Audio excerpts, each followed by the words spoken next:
안녕하십니까. 행복한 토요일 아침입니다. 오늘 또 눈이 많이 왔습니다. 며칠째 계속되는 한파, 또 계속되는 눈 때문에 많이 피로하고 힘들고 어려운 시간들을 보내고 있습니다. 힘내시고 내일 거룩한 주일, 또 우리 2022년도 마지막 주일이기도 하고, 또 예수님께서 이 땅에 오신 기쁨의 성탄절이기도 하고, 우리 교회적으로는 사무총회가 있는 귀한 날이기도 합니다.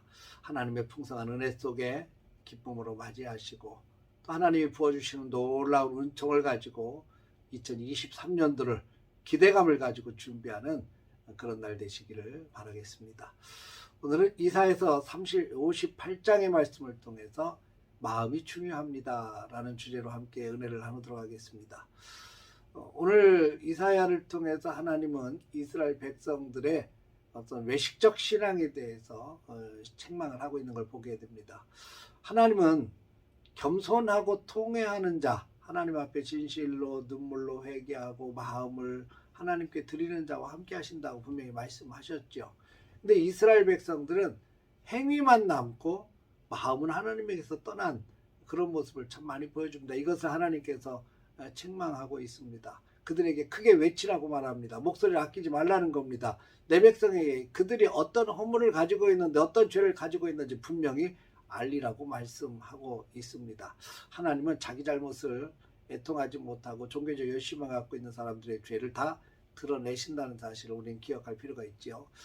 이스라엘의 종교적 행위의 모습은 어떻습니까? 오늘 성경 가운데 보면 그들은 날마다 여호와를 찾아 하나님의 길 알기를 원했다 그랬어요. 마치 공의를 행하고 그의 하나님의 규례를 저버리지 아니하는 그런 나라의 길을 원했고, 의로운 판단을 하나님 앞에서 구합니다. 이렇게만 본다면 그들의 간절한 신앙이 보여지는 것 같지 않습니까? 또 더더군다나 그들은 금식까지 하면서 하나님의 뜻을 구했어요. 그럼에도 불구하고 책망을 받습니다. 뭐가 문제일까요? 그들이 보여진 모습을 보면 알 수 있습니다. 아니, 우리가 이렇게 금식까지 하는데 어찌하여 주께서 알아주지 않습니까? 어찌해서 주님 우리를 보지 않습니까? 어찌해서 주님 응답해 주지 않습니까? 하나님께서 그들에게 보여주지 않고 응답해 주지 않고 알아주지 않는 것 때문에 속상함을 토로하는 장면이 나와요. 방향이 좀 잘못된 것 같다는 생각이 들어요. 우리가 하나님 앞에 금식하는 것, 내가 하나님 앞에 믿음을 가지고 기도하며 나가는 것은 주님께서 기뻐하시고 주님 앞에 회개하고 여기에 초점이 맞춰져야 되는데, 어떤 보상을 받는다거나 주님이 알아주는 것에 초점이 맞춰진다면 틀림없이 문제가 있는 거죠.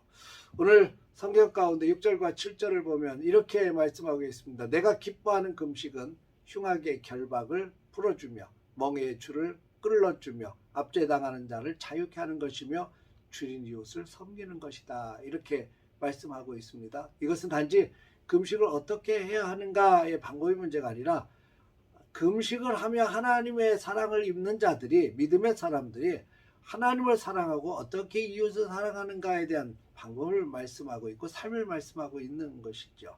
그러니까 하나님의 뜻을 채우는 참된 신앙은 형식적인 종교생활, 금식을 포함해서 형식적인 종교생활이 아니고 하나님의 말씀을 마음에 새기고 그 마음을 다해서 사랑하는 것이고, 그것을 따라 이웃을 섬기는 열매로 나타나는 것입니다. 이스라엘 백성들은 이게 되지 않았다는 거죠. 말로는 사랑한다고 하고 모습으로는 금식까지 했지만 그의 마음은 하나님께 있지 않았고 이웃에게 있지 않았어요. 그러니까 하나님께서 그들에게 응답하지 않았고 그들을 책망하시는 것 아니겠습니까? 하나님을 기뻐하고 또 하나님 앞에 참된 금식하며 나아가는 사람들에게 주님은 분명하게 약속하고 계시는데, 내 빛이 새벽같이 비칠 것이며 치유가 급속할 것이다. 회복이 되고 고쳐지는 것이 아주 속도가 빨라질 것이라는 거죠. 여호와의 영광과 공의가 함께할 것이다. 내가 부를 때 여호와가 응답하신다 라고 말씀합니다. 우리가 부르짖을 때 하나님이 응답하신다는 것처럼 기대가 되고 또 가슴 설레는 것이 어디 있겠습니까? 여호와가 너를 항상 인도하여 메마른 곳에서 내 영혼을 만족하게 하실 것이다. 너는 물된 동산 같고 물이 끊어지지 아니하는 샘 같을 것이다 라고 말씀합니다. 여러분, 극심한 가뭄을 한번 겪어보셨죠? 가뭄 속에서 이 물이 얼마나 소중한지 알 겁니다. 끊임없이 솟아나는 샘같이 물된 동산같이 주님이 축복하신다고 하는 사실을 기억하시기 바랍니다. 너는 황폐한 곳을 다시 세우며 파괴된 기초를 다시 쌓을 것이다. 놀라운 약속으로 함께하고 계십니다. 사랑하는 성도 여러분, 주님이 우리에게 보시는 것은 금식을 보시는 것이 아니라 금식하는 그 마음을 보시는 겁니다.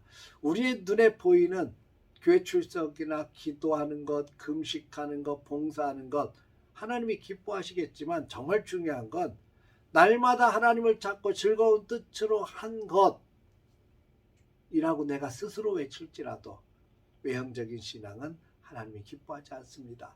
내 마음이 하나님을 정말 즐거워하고 내 하나님을 기뻐하게 하고 내 하나님께 영광을 돌리는 귀한 마음을 가지고 진실로 하나님을 사랑하는 그런 동기에서 출발한 삶의 모습인지 신앙의 모습인지를 한번 살펴보아야 합니다. 왜냐하면 이스라엘 백성들이 그 행위는 있었지만 마음이 떠났을 때 하나님이 기뻐하지 않은 것처럼 우리의 마음이 하나님을 향하지 않으면 절대로 주님이 기뻐하지 않기 때문에 그렇습니다.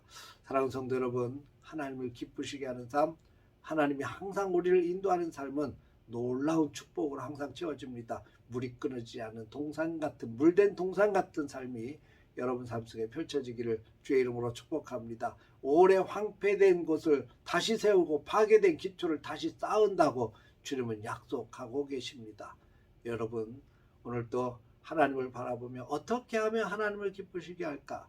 우리의 마음을 다하고 뜻을 다하고 힘을 다해서 주님을 사랑하고 주의 말씀을 대하고 그 말씀 가지고 세상 속에서 치열하게 하나님의 사랑을 나누며 살 수 있는 축복의 삶. 그래서 하나님께서 보실 때 흐뭇하게 우리를 바라보시는 주님이 기뻐하시는 축복의 삶이 되어지기를 주의 이름으로 축원합니다. 오늘도 주 안에서 승리하십시오. 할렐루야.